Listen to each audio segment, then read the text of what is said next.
importante din ang fire element sa feng shui. Opo, hindi lang literal na fire o apoy. Ang pagbabalanse ng elemento ng apoy o fire ay nabibilang sa paggamit ng enerhiya nito sa mga kailangan sa bahay, sa buhay natin. Dahil fire signifies fame. Ibig sabihin fame. Meron kang reputation, magandang fame. May mga taong gusto, sa panahon ngayon ng social media, gusto natin maging famous tayo, maging influencer tayo. Pero may mga tao naman na gusto lang behind the scene lang. Ibig sabihin ng fame na to, yung pagdating sa trabaho mo, sa field mo, sa career mo, ikaw yung nagsasucceed o ikaw yung nagiging number one o nagtatop. Kaya importante ang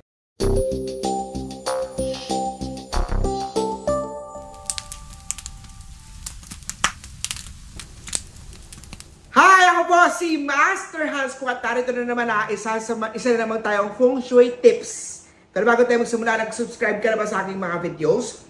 Like, subscribe, follow, at i-share itong video na ito. Mag-comment ka na din kung gusto mo o hindi gusto. Anong mga bagong o next na mga topic ang gusto mo pag-usapan natin. Anong mga dapat at hindi dapat malaman po. Anong gusto mo mag-comment ka lang dyan. I-share at i-follow. Alam nyo, meron tayong 5 element sa feng shui. Importante ang elemento sa feng shui. Ano ba yung mga elemento? Fire element, ito yung mga kulay red, yellow, orange, or pink. Meron din tayong metal element na may mga gold, silver, white, at gray. Metal element yan. May water element din tayo. Yung water element naman yung blue, black, and purple. Meron din tayong element of earth, brown or beige. Meron din tayong element naman po na tinatawag natin wood o mga green or brown. Yan po ang 5 elemento. Dapat yung elemento niyan mabalance natin, tamang element dapat. Also, malaman natin ano ang swerteng element at hindi ba sa swerteng element sa iyo, sa lugar mo. Importante o mahalaga ang mga element. Pag-usapan natin ngayon sa video na to ay tungkol naman ang halaga or balance dapat ng fire element. Fire na pag-usapan natin ilaw.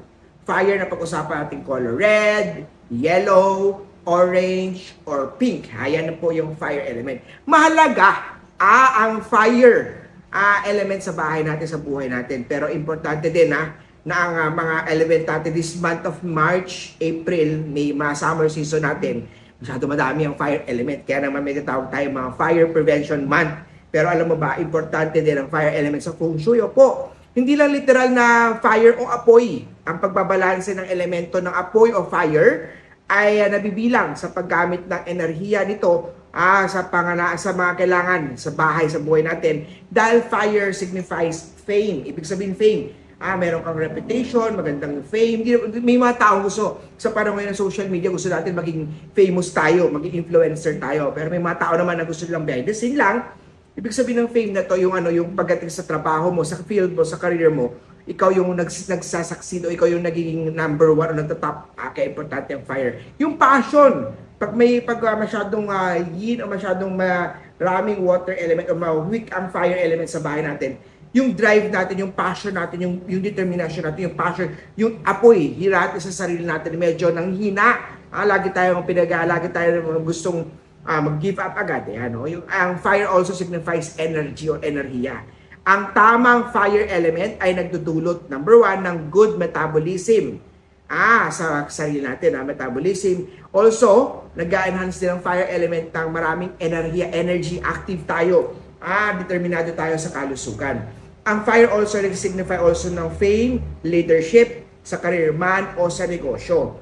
Ang fire also ay nagdadala also ng passion at love at mga relationship. May asawa ka man, may partner ka man, single ka man, may jowa ka man, naghahanap ka man ng jowa.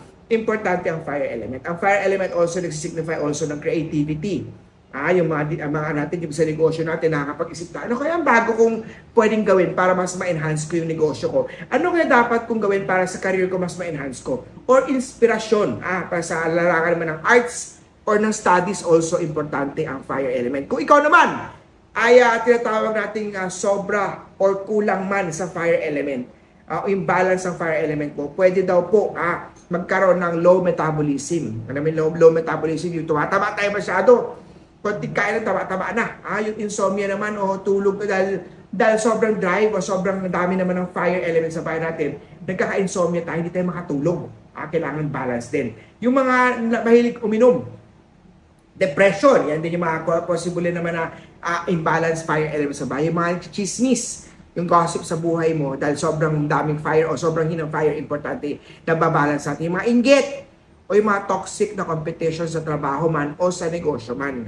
Kaya kung kulang o passionate ka or kulang ang passion o energy mo, pwede rin mag-enhance ito ng third party problem sa relasyon. So importante ang fire element sa relasyon also. Kulang also o walang gana pag-aaral, pag kulang o sobrang sobra naman yung fire. Ano nga ba ang element na tumutulong sa atin na mag-balance ng fire natin is water.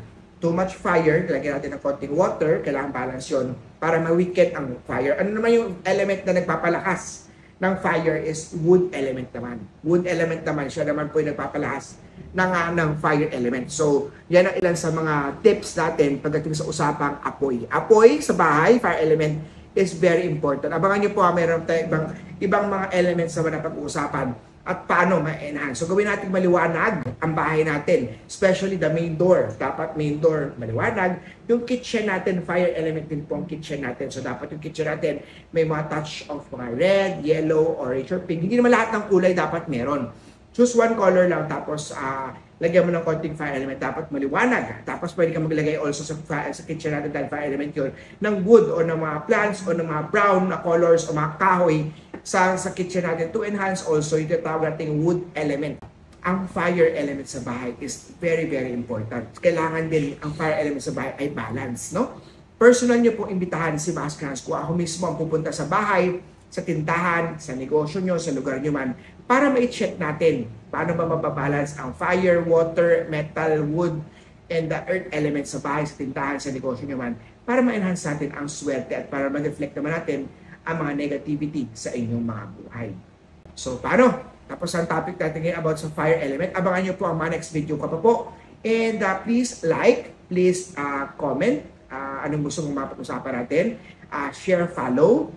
And kita-kita tayo sa next video ko. Ingat kayo online na maraming gumagamit ng picture ng paano ni Master Hans ko nag-better sa pegging sa mga amulet. Hindi yan sa akin. Personal kayo pumunta po sa tindahan ko po sa Cityland Shaw Tower, Shaw Boulevard, tapat ng St. Francis Church. Katabi lang po yan ng EDSA Shangri-La Mall o Shangri-La Plaza sa crossing sa may EDSA Shangri-La Mall, malapit sa EDSA Shangri-La Hotel, dito sa Mandaluyong, EDSA Shaw Boulevard. Cityland Shaw Tower po, bukas po Lucky Charm Store ko, Monday to Saturday, 11 ng umaga hanggang 5 p.m. po.